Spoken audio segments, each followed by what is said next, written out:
So hello everybody, my name is Michelle and I also go by Shelly Shucker.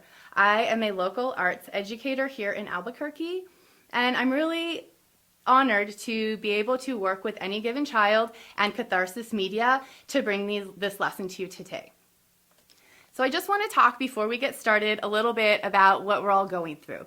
It can be a very stressful time and your home life could look a lot different than what it was like before.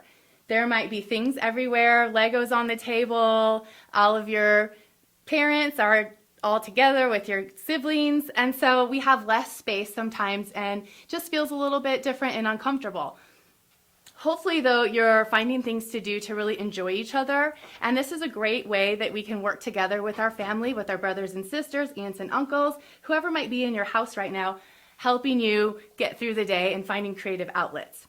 So this project is inspired by a website called amplifier.org. And amplifier.org is an open source site where they do open calls for artists across the world and across the country, addressing issues like the environment, justice for immigrants, for all different people, and just different important issues to our society. And they did put an Open Call Now project that I'm really inspired by that is about what's happening now with the COVID-19. And it's a call that is asking people to think about mental health issues, public health safety, honoring the people who are putting themselves out there to help us get our groceries and just take care of things that we still need, and also envisioning a world that after we've come out of this, that we have a choice to design a world that maybe we're more resourceful, maybe we're more connected, and the things that are really the most important to us, we're going to put those first. And so that's where this project is inspired by, is this amplifier.org. So I encourage you to look at that website and just scroll through it for some inspiration. I did pull some images from the website that I will use to help go through some different techniques and concepts in art making. Okay, so now I'd like to share, go over the materials that you will need to collect for this project. And again, I just want to reiterate that this is meant to be fun and just to use what you already have. So this could be a mixed media project or it could be a simple drawing project. So I'm just going to suggest some things for you to collect that you might already have in your home. So pencils, pens, markers. If you like collage like I do, you can grab magazines, you can grab scissors, glue, you can even bust out your watercolor or your acrylic paint. And maybe you want to use some nice paper that you might have saved, or maybe you want to use the back of your homework or junk mail just to make the sketches. So it's really about using what's accessible to you right now.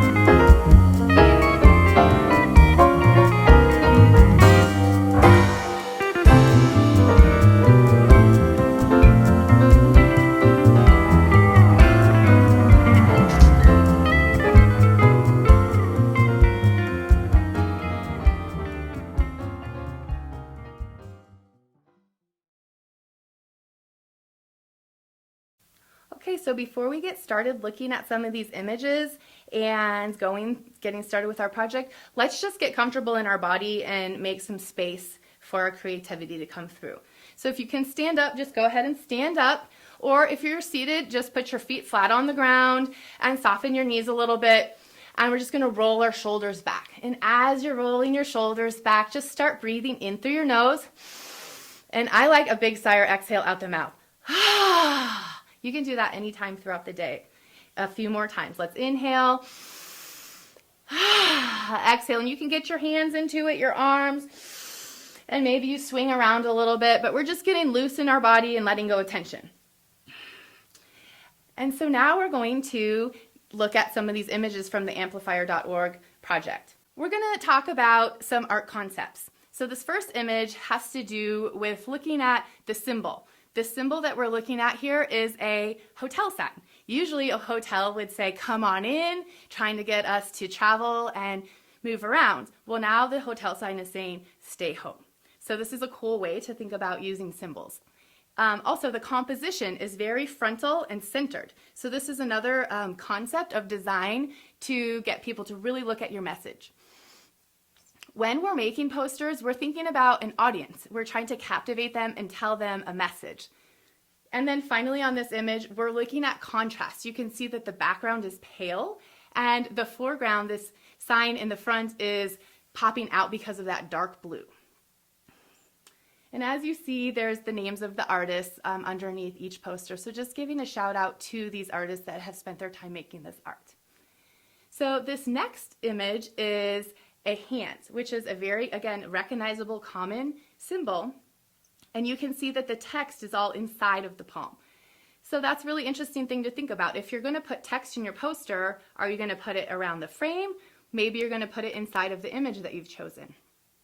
Also, I talked about using whatever you have at home. So this is looks like it's a print. So this is a different medium. So thinking about the different mediums that you can use is going to bring up a different feeling or create a different texture within your poster. Also, you see here there's a frame around it, a border, something that you could think about putting in yours. This next slide image is really about graphic design. There's a lot of lines and elements that here we have a symmetrical shape. So like if you folded it in half, it would be exactly the same. Pretty much exactly the same, and it's all red. So that's monochromatic. It's using one color on a white background.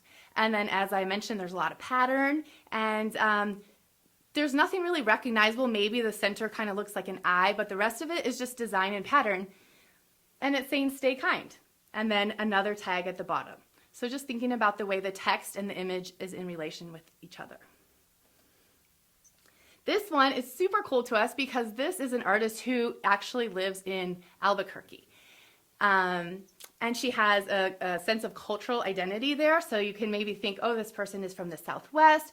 Her ancestors are from here. She's wearing this traditional necklace and her belt. And so we get a sense of where she's coming from. Something that's really also interesting here in this poster is the color theory that she thought about, with the yellow in the background and the blue and the orange, the complementary colors in the front. So it gives this cohesion by the choice of colors that she used. And then you see that white, together we will endure this, is really popping out. The white, again, that's the contrast that we had talked about previously. And then this is the last one we're going to look at today before we move on. This one is has collage in the back, so that's really interesting to me. I'm primarily a collage artist, and I tend to use that often. So you can see the background is cut images from a magazine glued, and then there's this portrait of this young girl in the front, in the foreground, and she looks larger than life. And that's happening because the way that it's cropped. Her head is coming off the top of the page, and so it makes her look really large. And then also the language is Spanish. So again, that's going back to a particular cultural identity and heritage, which is something I definitely encourage you to think about when you're making your posters, because they're also connected to you and who you are and what you want to share and say through your poster work. And then again, just a reminder, take a break. We just looked at a lot of images. There's a lot that maybe you're thinking about now, so maybe you want to get up and move, or maybe you're really excited to get started because you saw all of these really cool images. So I'm going to share with you now my process. Like I said, I was very inspired by this project, and I really love to visit amplifier.org to check out their images.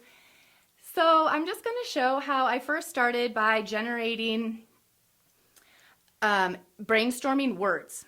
So I put stay and then all the different things, because we hear that a lot. Stay connected, stay calm, stay grounded, stay this, stay that. And anyways, lots of words. So you can have generating, what would you say? Wear your mask, wash your hands, different things, or look for a better future, whatever ideas that you have. Totally encouraging you to come up with your own. And then once you have your your words generated, then I like to go to generating images that are kind of connected. They don't have to be exact. They don't have to be completely literal. I encourage you just, again, to make mistakes too. Like, you can try stuff out. You can see I've done a lot of iterations of my process, putting the words in different places. But here, just come up with different images that are connected to this thing that we're experiencing and what you want to say. So once you get to having a whole bunch of generated ideas, images, and words, then you're going to start to combine and putting them together.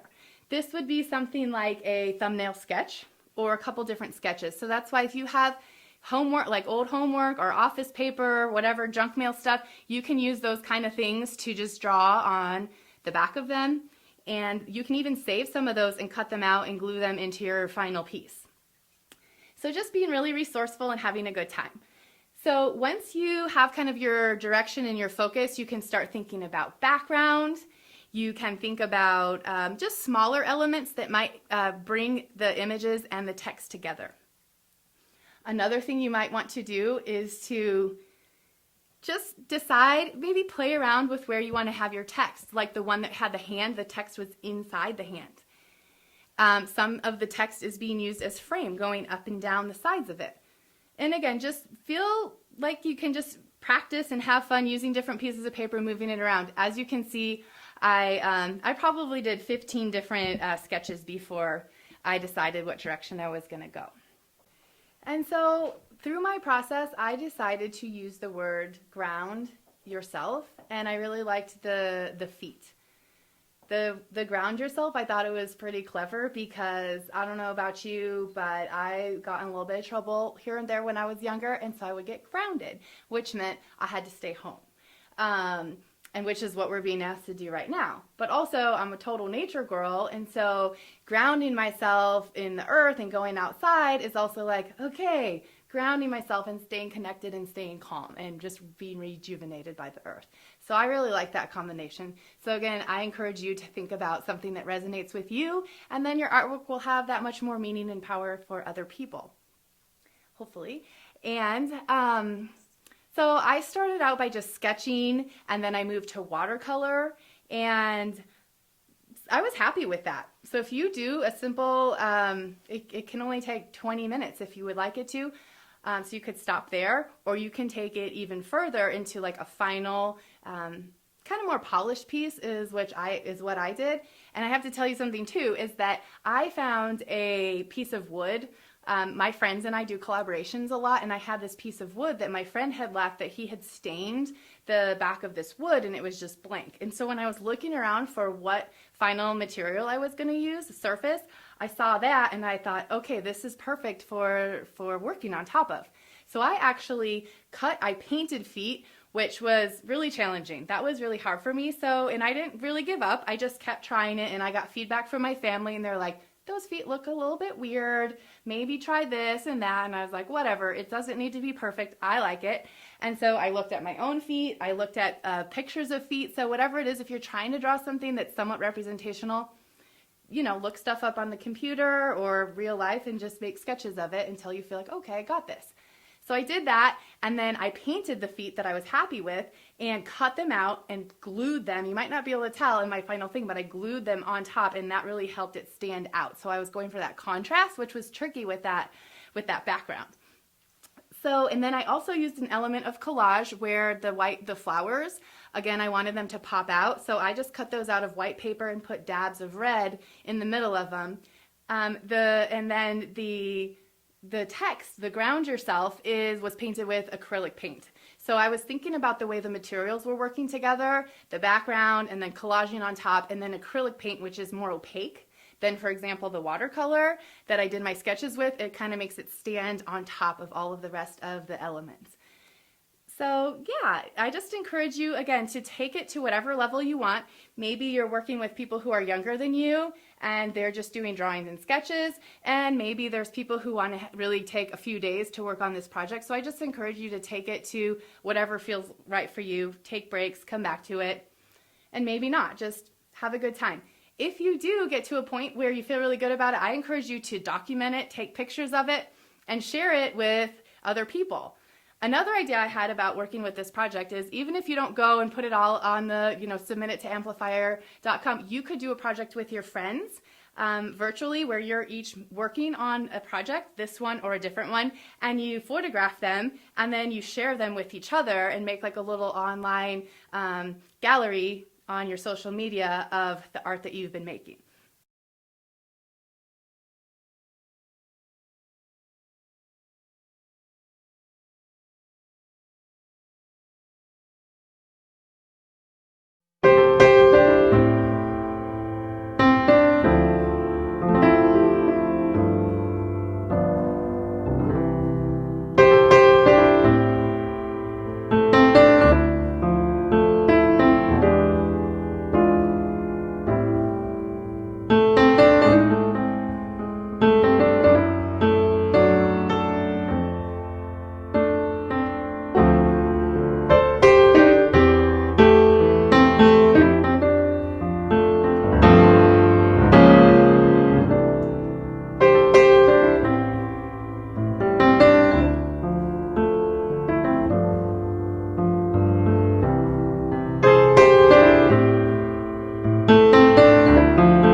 And so I just want to show you the project what mine looked like when it was, I'm almost finished. I'm still going to work a little bit here, but again, here is this board that I found in my studio that my friend had offered me. So I was just using what I had, and I had always been inspired by the background and put some collage on it.